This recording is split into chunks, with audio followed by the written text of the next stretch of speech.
Halo para pendengar, dimanapun kalian berada. Balik lagi di channel Gary Christopher. Oke, dalam video kalian juga akan kembali membahas tentang light novel Isekai Decade. Dalam part sebelumnya, kita sudah melihat kalau Yuya itu memutuskan untuk pergi ke ibu kota Arcaria. Namun dalam perjalanan ke sana, ia pun singgah di kota terdekat sejenak untuk mengumpulkan uang. Ya, di sini Yuya itu udah mulai sadar diri. Memang saat ia hidup di hutan sarang iblis besar, dia itu nggak perlu mengeluarkan uang. Justru saat berburu di sana, dia itu malah mendapatkan uang dari hasil konversian drop item monsternya. Tapi sekarang, dia itu akan pergi ke sebuah pemukiman padat penduduk. Maka pastinya dia itu sangat memerlukan uang untuk kebutuhan hidupnya. Namun, jika Yuya itu menjual drop item dari monster sarang iblis besar, maka pastinya dia akan mencolok. Jadi Yuya pun memutuskan untuk menjual lada dari Jepang untuk menghindari hal tersebut. Tapi rencana Yuya untuk nggak mencolok itu nggak berjalan secara lancar. Karena nyatanya, lada yang ia bawa dinilai memiliki kualitas yang sangat tinggi. Bahkan guild pedagang pun rela mengeluarkan 100 koin emas untuk membeli lada itu dari Yuya. Dan karena kontribusi tersebut, Yuya pun dinaikkan dari pedagang bintang 1 menjadi pedagang bintang 3. Pada akhirnya, Yuya juga diberi saran sama Reinhardt, sang guild master pedagang, untuk menaiki kereta penumpang aja jika si Yuya itu mau pergi ke ibu kota Arcaria. Panel cerita pun berpindah ke sudut pandang Reinhardt. Di sini, ia pun menatap kepergian dari Yuya dari depan guild pedagang. Saat itu, Reinhardt pun bergumam, jadi pemuda itu dari Jepang ya. Mendengarkan hal itu, resepsionis yang ada di sampingnya pun bertanya, jadi bahkan sang guild master itu tidak mengetahui negara yang bernama Jepang itu ya. Di sini Reinhardt pun mengiyakannya. Tentu hal itu membuat sang resepsionis menjadi keheranan. Karena nyatanya nih, semasa mudanya Reinhardt itu telah berkeliling dunia ini untuk menuntaskan misinya, yaitu membuka jalur perdagangan di hampir semua negara, bahkan sampai ke desa-desa kecil. Pada zamannya Reinhardt juga sangat terkenal sebagai penjelajah dunia dan pahlawan bagi desa-desa miskin. Berkat prestasinya itulah yang membuatnya sekarang diangkat menjadi guild master pedagang dalam kota ini. Walaupun begitu, sekarang ia dihadapkan dengan situasi di mana dia itu tidak mengetahui di manakah letak negara Jepang yang Yuya sebutkan. Namun pada kenyataannya kartu guild yang dibuat oleh Yuya itu memang menyatakan kalau Yuya itu berasal dari negara yang bernama Jepang. Yaps, di sini si Yuya itu belum dikasih tahu sama Reinhardt dan resepsionis kalau kartu guild itu nggak bisa menerima informasi palsu. Jadi semisal pas daftar guild pedagang tadi, Yuya itu berbohong tentang data dirinya, maka kartu guild itu juga nggak akan tercipta teman-teman. Karena memang terdapat sihir yang membuatnya. Kemudian sang resepsionis pun mulai membahas tentang botol kaca digunakan untuk membungkus lada dari Yuya itu. Di sini ia pun menanyakan, apakah teknologi pada saat ini memang sudah bisa membuat botol kaca seperti ini? Mendengarkan hal itu, Reinhardt pun berkata kalau dia belum pernah menemukan ada negara yang memiliki teknologi untuk membuat botol kaca seperti ini. Jadi bisa dibilang botol kaca ini juga sangat berharga. Maka dari itu, ia juga rela membelinya dengan 100 koin emas dari Yuya. Nantinya Reinhardt juga akan melelang botol kaca itu untuk para bangsawan, karena hanya mereka lah yang mau membeli barang mewah seperti itu. Setelah itu Reinhardt juga berkata kalau mereka sebagian mengawasi pergerakan dari Yuya, karena memang ia punya firasat nantinya si Yuya itu akan bisa membantu guild pedagang untuk menaikkan ekonomi yang ada di dunia ini, agar tidak ada lagi negara ataupun desa miskin yang sampai tertindas. Panel cerita pun berpindah pada karakter Yuya lagi. Waktu itu Yuya pun menyusuri lorong kota untuk menuju ke tempat kereta kudanya. Pemandangan kota itu sangatlah indah untuk dipandang, di mana manusia hidup berdampingan dengan ras dwarf ataupun elf tanpa adanya perselisihan di antara mereka. Bahkan kota itu juga sangat bersih dan tidak tampak sampah sedikit pun. Nah, hal itu membuat Yuya agak bingung nih, karena memang ini berbeda sekali dengan apa yang dipelajarinya. Ingat si Yuya itu menganggap kalau isekai ini seperti benua Eropa pada abad pertengahan. Dan dalam pelajaran sejarah Eropa yang ia dapatkan dikatakan kalau pada zaman itu semua kota di Eropa sedang memasuki masa revolusi industri, sehingga membuat banyak sampah berserakan. Tapi hal itu tidak tergambarkan dalam kota ini. Jadi Yuya pun mengira kalau sepertinya pelajaran sejarah mengenai Eropa yang selama ini ia pelajari itu salah. Padahal ini kan isekai bukan bumi Yuya. Tak hanya itu, si Yuya juga dikejutkan dengan kemunculan beberapa cahaya warna-warni yang bersebaran dalam kota itu. Di sini Yuya pun menanyakan hal itu kepada Knight dan Akatsuki. Siapa tahu mereka itu mengetahui tentang cahaya itu. Namun nih, pas ditanya, baik Akatsuki maupun Knight membuat gestur yang berkata kalau mereka tidak melihat cahaya apapun. Mendengarkan hal itu, Yuya pun langsung refleks mengusap matanya dong. Mungkin aja itu hanyalah ilusi optik yang dideritanya karena melakukan perjalanan yang cukup panjang dari hutan sarang iblis besar sampai ke kota ini. Tapi ternyata cahaya itu bukanlah ilusi optik. Dan setelah Yuya mengaktifkan skill identifikasinya, nah ternyata cahaya tersebut adalah sebuah roh alam yang memang melindungi kota ini. Namun nih nampaknya hanya Yuya lah yang bisa melihat roh-roh tersebut. Karena memang MC kita yang ini terlalu spesial teman-teman, bahkan untuk orang-orang yang ada di isekai-nya. Dan orang-orang di sana juga terlihat memang nggak bisa ngeliat roh-roh itu gitu. Jadi si Yuya pun mengabaikannya. Sampai ketika tibalah ia di sebuah alun-alun kota yang memang menjadi tempat berkumpulnya kereta kuda untuk menuju ibu kota Alkeria. Saat itu Yuya pun langsung memilih kereta yang akan ditumpanginya. Tapi di sini sang kusir pun kaget nih, karena ia mengira si Yuya itu adalah bangsawan. Dan biasanya bangsawan itu gak datang buat naik kereta kuda yang murahan seperti ini. Namun si Yuya itu langsung menjelaskan kalau dirinya bukanlah bangsawan. Memang Yuya itu memakai pakaian formal dan berattitude seperti bangsawan, tapi dirinya itu hanyalah rakyat biasa yang ingin pergi ke ibu kota Alkeria. Mendengar penjelasan itu, sang kusir pun akhirnya mengerti. Lalu ia pun langsung meminta Yuya untuk segera naik ke keretanya karena memang sebentar lagi keretanya itu akan berangkat. Pada awalnya si kusir juga ragu apakah ia memperbolehkan Yuya untuk membawa Akatsuki dan Knight atau tidak nih. Karena sepertinya mereka itu bukanlah hewan peliharaan biasa. Tapi si Yuya itu meyakinkan kalau Akatsuki dan Knight itu jinak. Jadi mereka itu nggak akan membuat keributan dalam kereta nantinya. Mendengarkan hal itu, sang kusir pun menyetujuinya dan mereka pun ikut naik. Dan pada akhirnya, Knight, Akatsuki, dan Yuya pun pergi ke ibu kota Alkeria bersama dengan rombongan kereta kuda lainnya. Panel cerita pun berpindah saat Yuya sudah sampai di ibu kota Alkeria. Saat itu, Yuya, Knight, dan Akatsuki pun membutuhkan waktu 3 jam untuk sampai dalam ibu kota Alkeria. Tentu itu bukanlah waktu yang sangat cepat, karena memang kan zaman itu masih belum ada jalan mulus seperti sekarang teman-teman. Maka selama perjalanan kereta kuda mereka itu diguncang dengan jalanan yang cukup terjal. Nah, hal itu membuat Yuya dan Knight itu cukup mual, karena memang mereka berdua itu nggak terbiasa dengan kereta kuda ini. Bahkan si Yuya itu berpikir kalau dia itu tahu jalannya, ia lebih baik lari ataupun jalan saja daripada menggunakan jasa kereta kuda ini.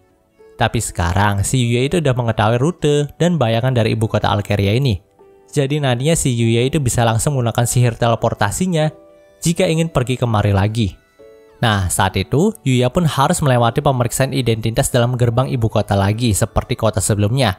Tapi karena si Yuya itu udah punya ID guild, maka kali ini dia itu nggak perlu memeriksakan dirinya pada kristal kriminal lagi. Saat memasuki ibu kota Alkeria, si Yuya itu dikejutkan dengan banyaknya orang yang ada di sana.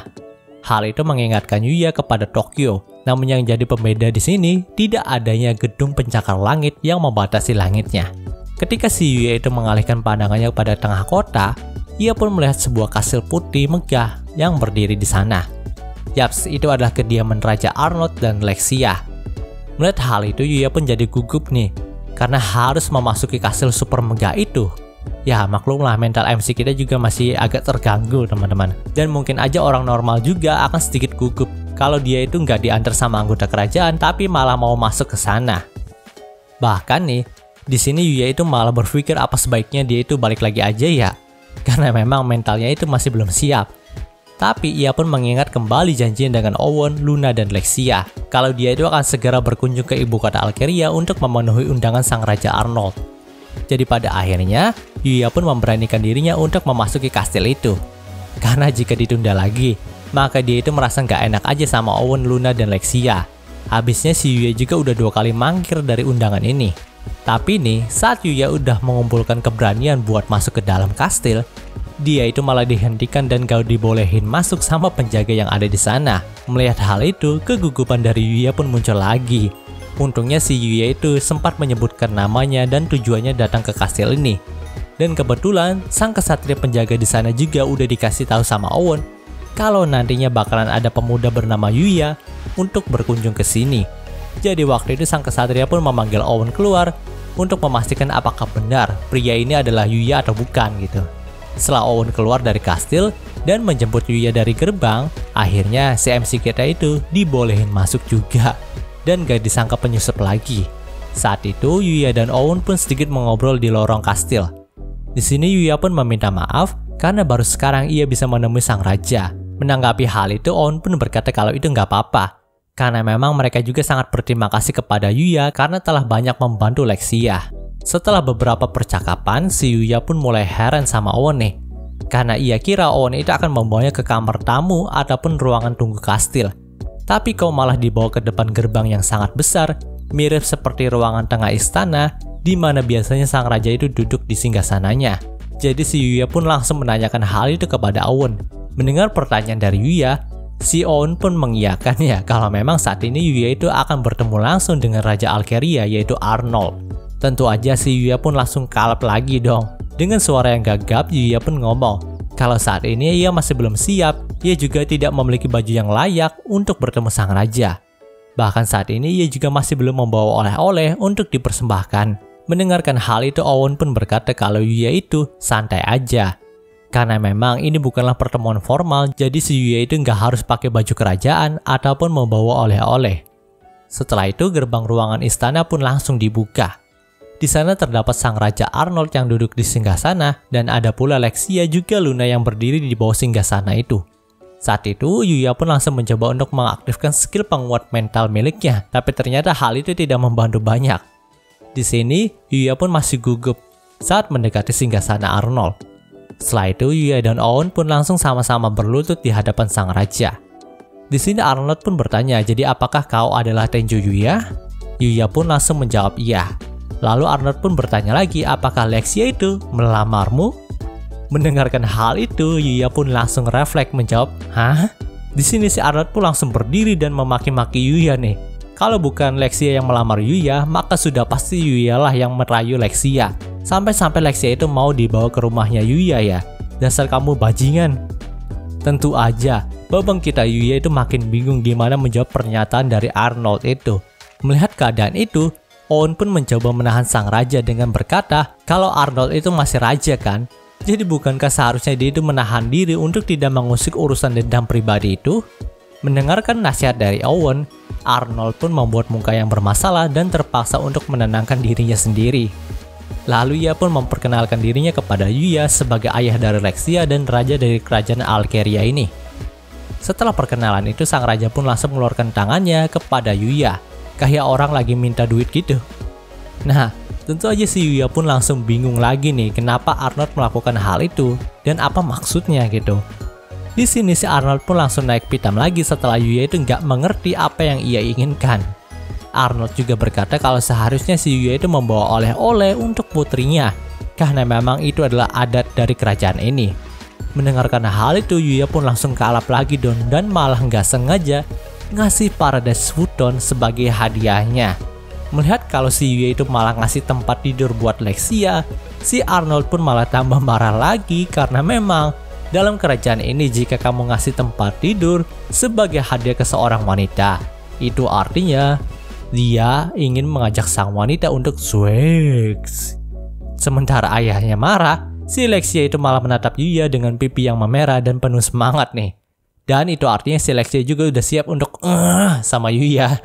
Nah, saking marahnya Arnold, ia pun mengusir Yuya untuk keluar dari istananya ini.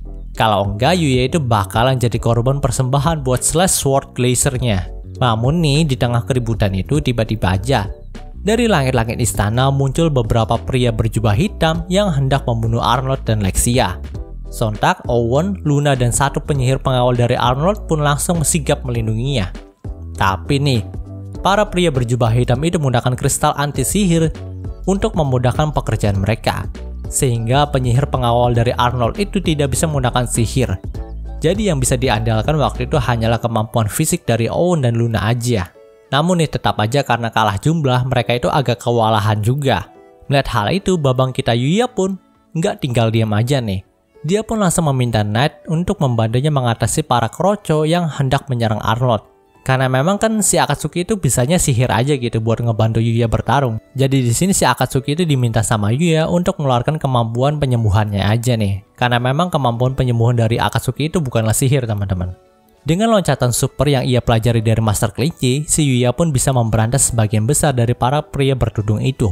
Bahkan nih, walau ada di wilayah anti sihir, Yuya itu masih bisa menggunakan sihir berkat sirkuit sihir warisan dari Sang Sage yang memang gak wajar.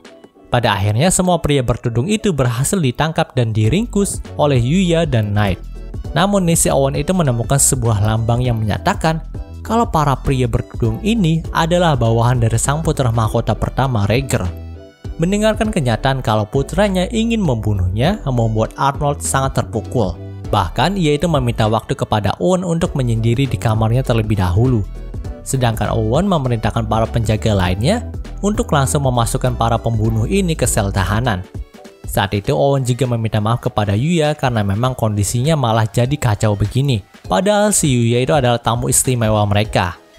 Di sini Yuya pun berkata kalau hal itu nggak masalah baginya. Nah, karena si Yuya itu menjawab seperti itu, Owen pun langsung meminta bantuan kepada Yuya untuk menangani masalah kali ini. Karena dengan kekuatan dari Yuya, Owen itu yakin para pemberontak yang dipimpin oleh Pangeran Rager ini bisa diatasi. Yuya pun hanya menatap bingung, karena bukannya dijamu tapi di sini ia malah diminta bantu-bantu sama Owen. Dan cerita di part ini pun berakhir. Oke, mungkin segitu pembahasan dari light novel Isekai Digit-nya kali ini. Jika kalian suka video ini, jangan lupa untuk like, komen, dan juga subscribe ya, dan juga share agar gue lebih semangat lagi dalam membuat video dalam channel ini. Terima kasih telah mendengarkan sampai titik ini. Gue Gary Christopher, signing off.